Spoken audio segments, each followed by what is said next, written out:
Vous êtes bien sur Watch TV, la première chaîne high-tech et loisirs.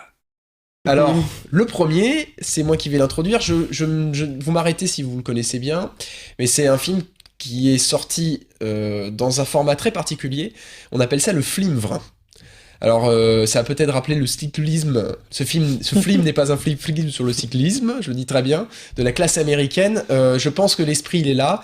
C'est la première sortie DVD livre d'édition Nova, la Radio Nova, qui se met à l'édition et qui sort ce très très bel ouvrage qui s'appelle donc À la recherche de l'ultrasexe.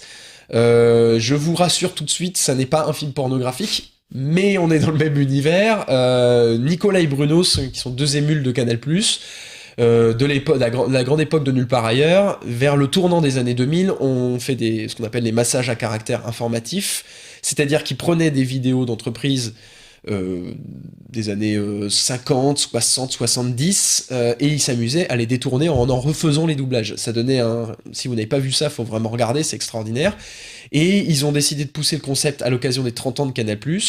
C'est une commande, et puis ils se sont attaqués au cinéma pornographique des années 70 aux années 90.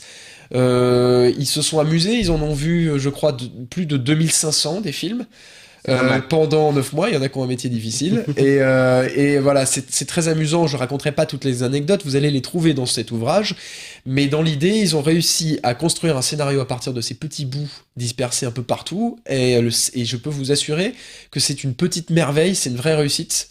On a un film à la fois complètement barré mais avec un scénario qui se tient de A à Z, ça dure une petite heure, hein, donc ça se regarde assez facilement. Ça peut traîner un petit peu en longueur parce que le concept forcément a ses limites, mais on peut quand même saluer le travail qui a été fait, et moi je voudrais aussi saluer le travail qui a été fait par Édition Nova. C'est pas une publicité mais c'est un vrai coup de cœur. Ils ont sorti cet ouvrage vraiment particulier dans lequel il y a à la fois donc le DVD du film avec bourré de bonus.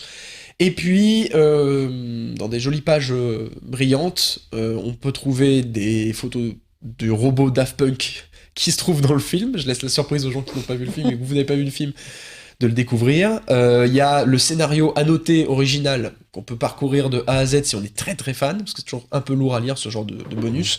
Mais c'est un vrai plaisir, c'est bourré d'informations, bourré de notes, d'anecdotes qu'ils ont sorties comme ça de leur chapeau. Et puis... il y a un making-of qui a été tourné sous format de roman photo, donc extrêmement ringard, extrêmement décalé, exactement à l'image de Nicolas et Bruno. Bon, c'est bourré de ce genre de petits bonus, mais qui sont en plus en même temps très informatifs, très intéressants, et si vous n'avez pas découvert le film, ou si vous le connaissez et que vous l'avez adoré, faut sauter sur cette parution. En plus de ça, c'est bientôt Noël. On sait que ça a un certain coût, voilà, il faut pas hésiter à l'offrir, ça fera un cadeau décalé, drôle, et puis je pense que normalement la personne devra apprécier, au moins elle aura un cadeau inattendu, voilà. Alors je vais peut-être dire une grosse bêtise, mais est-ce que c'est dans la même lignée que La classe américaine, oui, c'est alors le tournement qu'avait fait Azanavicius, voilà, le fameux détournement, c'est exactement dans le même ton, à la différence près que Nicolas et Bruno doublent eux-mêmes leurs films, et donc ils ont des registres de voix très similaires d'une voix à l'autre, ce qui rend le truc encore plus drôle, parce que du coup, on a la sensation de voir un film fait maison, là où je trouve La classe américaine bénéficie d'un doubleur professionnel. Il y a ce côté aussi très cinéphile. Artisanal un peu. Voilà, alors qu'eux, ils sont ancrés dans leur époque, dans leur ringardise, ils adorent se plonger dedans et se vautrer, ils ont roulé dedans. Si vous aimez ce genre d'époque et ce genre de détournement, n'hésitez pas à regarder À la recherche de l'ultrasexe. Watch TV, c'est la première chaîne high-tech et loisirs.